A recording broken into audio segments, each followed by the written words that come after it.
information after the presentation as well.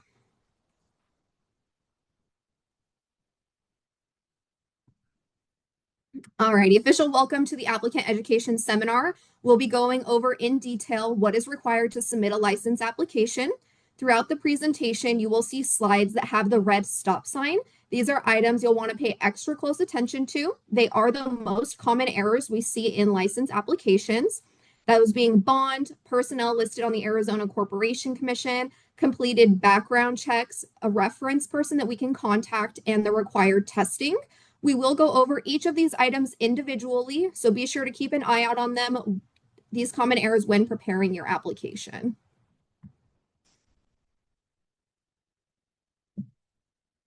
These are the applying for a license checklists. They can be found on our applying for a license webpage. You can also scan the QR code here on the screen and it'll take you directly to this.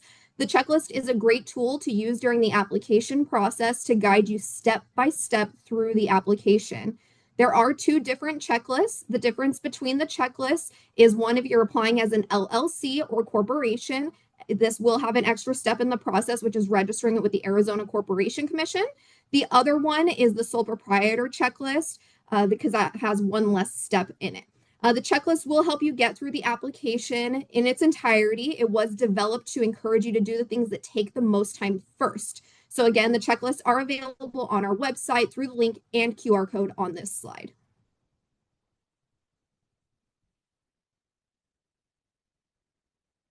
The first step in applying for a license is understanding who the applicant is. So just how our checklists are divided up into applying as a sole proprietor or partnership or applying as an LLC or corporation, you'll want to understand who is applying. So if you're applying as a sole proprietorship, there's not an actual business name. It is your name that is shown on your government issued ID. You use your name on contracts and advertisements. As a corporation or LLC, you would create a company name, and that is registered through the Arizona Corporation Commission. In order to apply as a corporation or LLC, it must be registered here with the Arizona Corporation Commission. You do have the option to apply a DBA or doing business as name to your application. You can contract and advertise under the DBA. The DBA must be listed on the application documents and your bond. We do not require, but we do recommend registering the name with the Arizona Secretary of State if you decide to add a DBA. It's highly recommended because then you reserve it for yourself. If it's not registered, anyone else could register the name and take it from you.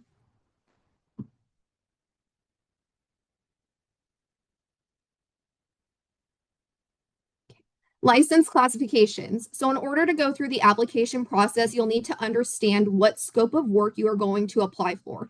Knowing your classification will help you understand what type of bond and testing are needed.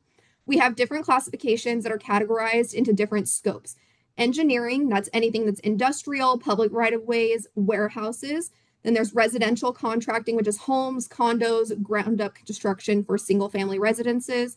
And then we have specialty license options with more specific scopes. So if you're doing plumbing, electrical, HVAC, or just simply painting, flooring, there are specialty licenses. We have dual licenses that cover both commercial and residential. We also have licenses that cover just commercial or just residential. If you have any questions on what classification fits your scope of work, we do have the licenses listed on our website and it goes over what's covered under each classification. If you're unsure of the best fit for you, or you think you may fit into multiple classifications, we do have a scope determination request form that can be submitted. We ask that when submitting a scope request that you be as detailed as possible on the work being performed, if it's commercial, residential, or both, and the monetary value of the job, because this can affect the classification that we recommend. Then we recommend the best classification, and you can apply for whatever you feel fits your scope best.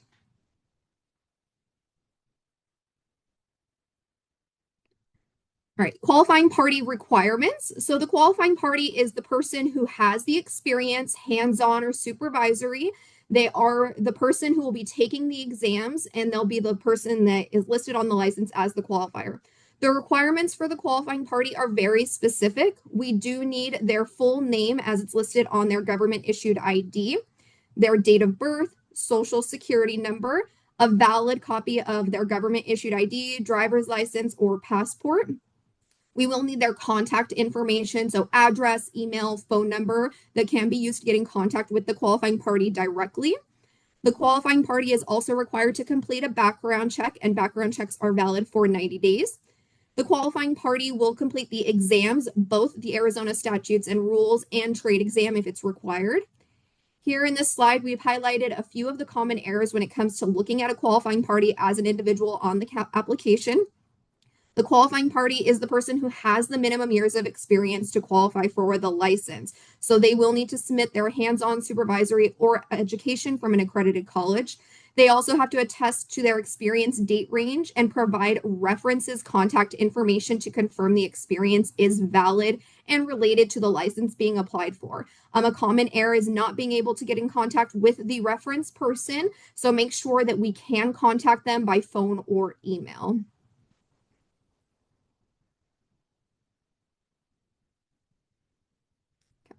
So this is waivers for in-state applicants or people that have been named on Arizona licenses previously.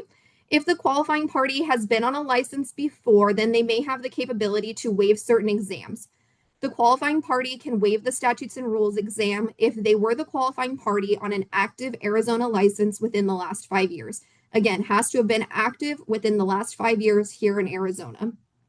When looking at the trade exam, the qualifying party can waive the trade exam if they've been on an active Arizona license with the same classification within the last 5 years. The classification for the trade waiver has to be exactly the same as the license being applied for now, and it has to have been active within the last 5 years. The statutes and rules exam is a broader exam. It's something that's taken by everybody, so anybody can waive it no matter what license they were previously on. When you submit your application through the portal will do a check and waive if you meet the requirements automatically. We highly encourage applicants to use the portal. It will do a lot of the back end work for you, save time, and less items to upload.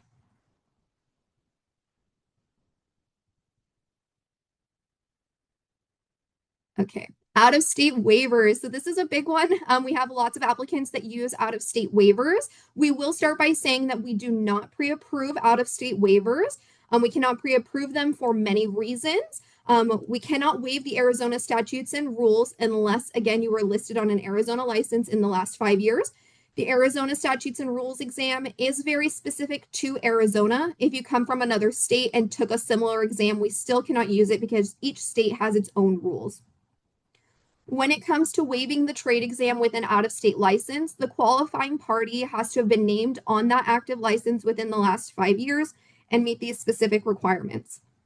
The scope of work allowed in that other state must be comparable to the license that you're applying for here. The QP that is listed or qualifying party that was listed in the other state needs to be the qualifier that's listed on your application here in Arizona.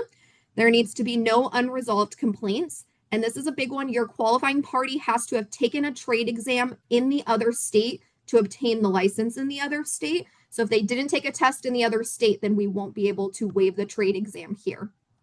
We also must be able to verify this information through the out-of-state agency or licensing board that it was obtained through in the other state. So all out-of-state license info should be provided with your online application. And if you are able to get an out-of-state waiver form completed, we don't require that, but it is helpful when going through the application process.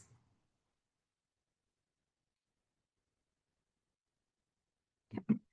So here are the Arizona exams that are required. Arizona exams are a common error. So we have 2 exams that are required, the Arizona statutes and rules and the trade exam. The links for these exams can be found on our website under the applying for a license checklist. You will be directed to 2 different websites for each exams. For the statutes and rules, or SRE, this is a computer-based training course with an exam at the end. You will go through learning modules, videos, mini quizzes throughout the course, and it prepares you for the 50-question exam at the end. It is a self-paced course. If you get started today, you can pause and pick up where you left off on another day. You get up to a year to complete it.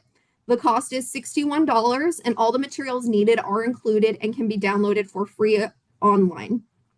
This course and exam are available in Spanish. We do have an electronic copy of the Arizona statutes and rules in English and Spanish available on our website that can be used throughout the course and exam. The course will go through all the information that you need in order to pass the test at the end, and you must register through the link on our website to make sure that you register for the proper course. Now, for the trade exam, this is where knowing your license classification, again, is very important. The trade exam is specific to the license classification that you're applying for. Trade exams are currently only available in English. You have two options to take this exam. You can do it either online or in person. This exam is proctored, so just keep in mind that if you choose to do this from home online, you will need a camera setup, and they do monitor you throughout the exam. You are allowed to have certain books with you during the exam, and they're noted in the PSI bulletins for those specific trade exams. The current cost for trade exams with PSI is $66. If you're doing a license that includes a solar scope, there is an additional solar exam that is $40. You can contact PSI with any questions about any specific study materials, scheduling the exam, and knowing what's needed to test online and their rules and regulations. All exam scores are good for 2 years from the date they are passed. If you don't apply for a license within the 2 years, then you would be required to retest.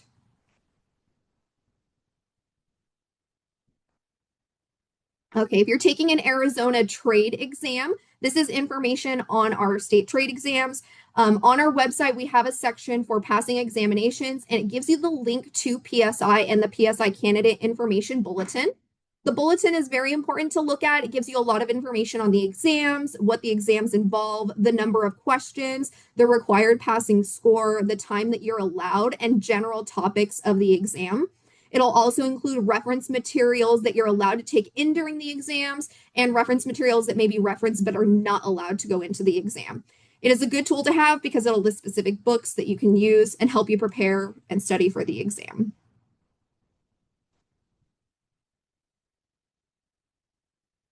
Okay, NASCLA. So we do accept NASCLA for the commercial building. So we take that for the B1, the B2, the KB1, the KB2. We'll also accept the NASCLA electrical for the C11, R11, and CR11. The NASCLA has to have been passed within the last 2 years. If you are using a NASCLA, you must ensure that you contact NASCLA prior to submitting your application and request that your passing scores be released to the Arizona Registrar of Contractors. If they're not released prior, they will cause a delay in your application being processed as we await for you to have that requested. So for more information on the NASCLA exams, how to schedule, what those are on, we encourage you to visit the NASCLA website.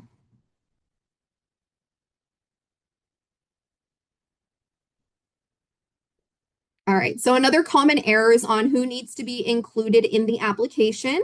If you're applying as an LLC, owners of 25% or more, members and managers that are listed with the Arizona Corporation Commission must also be listed regardless of their percentage of ownership. For corporations, again, owners of 25% or more, all officers, directors, or their equivalent that is listed on the Arizona Corporation Commission must also be listed on the application. Anyone who's listed on the Arizona Corporation Commission must be listed. That is a very common error. So make sure that you check who's listed on your corporation or LLC and ensure that all of their information is provided with the application. We'll need everybody's name, their date of birth, their government issued ID or passport, contact email, address, phone number for each specific individual, their title and ownership, their full social security number, and a completed background check from within the last 90 days.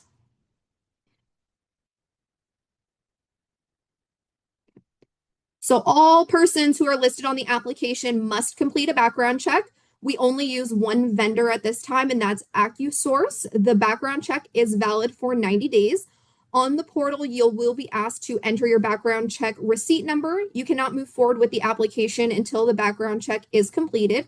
Any questions regarding the background check, please contact AccuSource. Their information is included on the slide, and the specific link to be able to complete the background check is on this slide and available on our website and through the Applying for a License checklist page.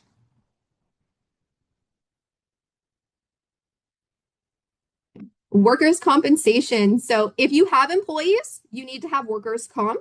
Per statute, there are only 2 exemptions to workers' compensation coverage. If you're a single member LLC, where you are the owner and the qualifying party with no employees, or a two-member 50-50 ownership where one of those two people is the qualifying party and you have no employees. These are the only two options for exemption. If you have any questions regarding workers' compensation, it is governed by the Industrial Commission of Arizona. They oversee the statutes pertaining to workers' comp, and their website is available on this page as well.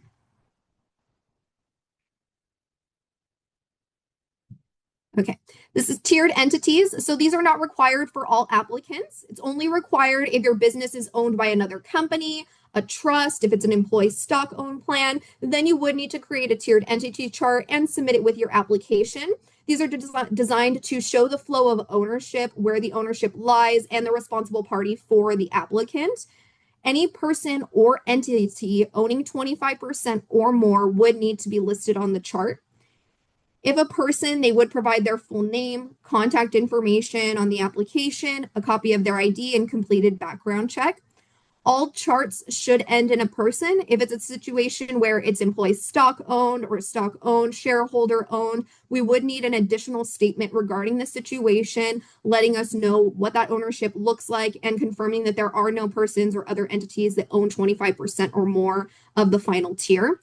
There is an attestation and signature required by an authorized signer. The authorized signer on your tiered entity chart would need to be somebody that is listed on your license application and all of their information provided as well.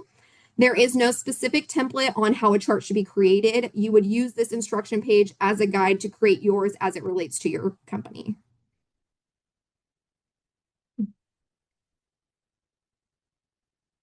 Bonds. Bonds are one of our most common errors. There are 3 different kinds of bonds that you could submit with your application. The most common being a surety bond.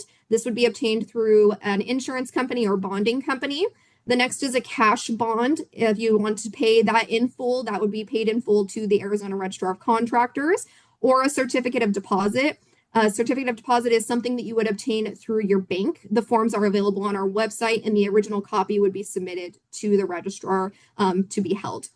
There is a minimum coverage based on the estimated volume of work and the license classification that you're applying for. So again, really important to know your classification if you're doing commercial and residential, making sure you have those breakdowns. So if you go through a bond company that is listed on this slide, they can actually go into the portal and fill out your bond information for you. It saves a step. So again, make sure you use the online portal.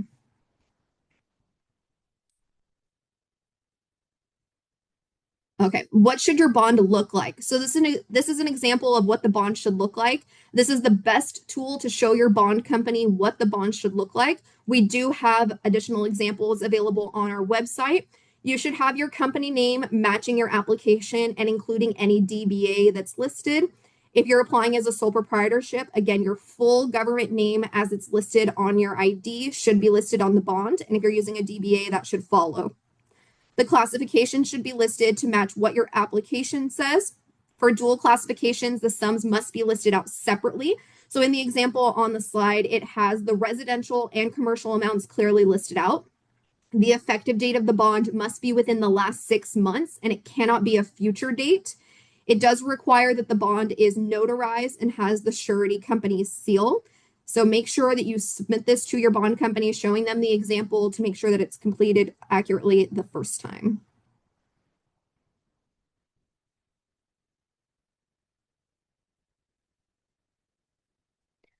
Okay, so additional disclosures. So these are possible additional documents that may need to be completed and submitted with your application. Prior license disclosure. So if you've ever been on a revoked or suspended license in Arizona or any other state, you would need to submit that information to us. Any unlicensed activity here in Arizona or any other state. So if you were cited or convicted of unlicensed contracting, you would need to disclose it.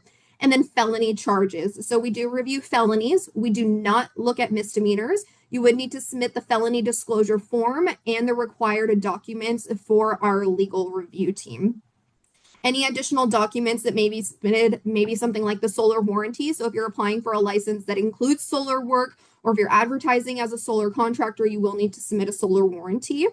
If you want to cancel a prior Arizona license, you can submit it with your application. Just keep in mind that the license cancellation is permanent and cannot be reversed. We also have a license inactivation. So if you have an Arizona license that you want to place on that 5-year hold, it is a $50 fee. And then that again holds it for 5 years. There's also the notice of disassociation for a qualifying party. So if your qualifying party is going to be removed from one company so that they can qualify for your company, you can submit that notice of disassociation with your new application.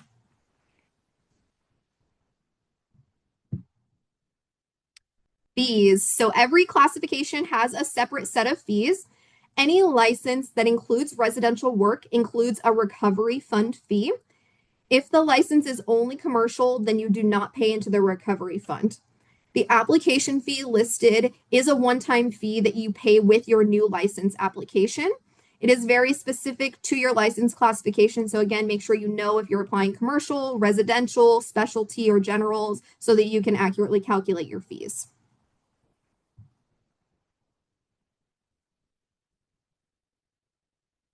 Okay, so how to submit your application. So we have a few different ways you can submit your application.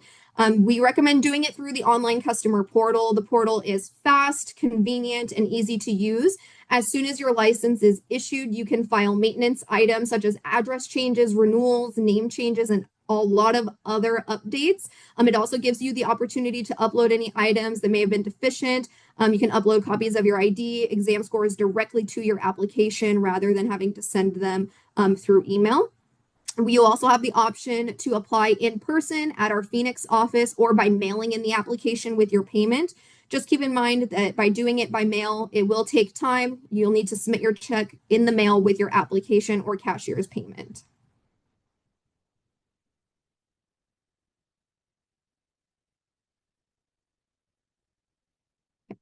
Creating your online portal. So when you go to our website, you have the My Account/login option at the top of the page. Gives you the option to register a new account or log into your existing account. We do have a very helpful video on how to create your account that we highly recommend watching. It'll guide you through the information necessary to create the account and the next steps once you have logged into your account.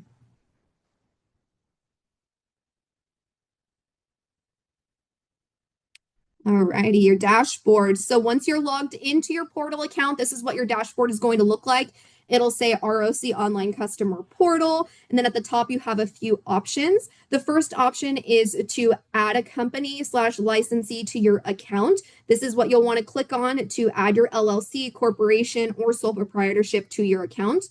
When you are linking an LLC or corporation, it is going to ask you for your Arizona Corporation Commission file number. It'll also verify that that file number is active and in good standing for you. Once the entity is linked, you can start an application and perform other maintenance items through the portal. All right, start your application. So you're logged in, you've linked your entity. Now you'll see your company and you'll see the start a new license application. You will see all that information. So once you get started, this will be filling it out for you right in the customer portal. All right, don't forget. So the biggest items that we discussed, make sure that you check your Arizona Corporation Commission, make sure all personnel are listed on the application, make sure that everybody named on the application completed a background check within the last 90 days. The reference being provided for the qualifying party is able to be contacted by phone or email, and that your qualifying party completed the required exams, and that you have a completed bond ready to submit with your application. And if you're using an online bond company, that they connect that with your application.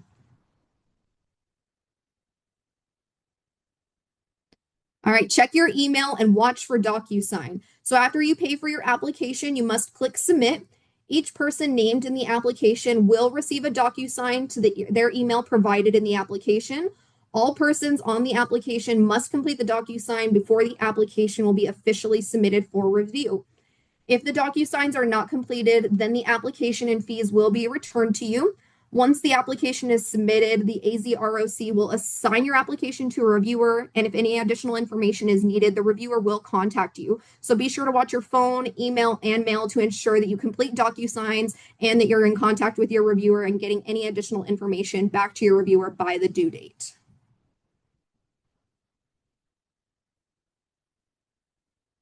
All right. Thank you, everybody, for joining us today. So again, check your email when you submit your application.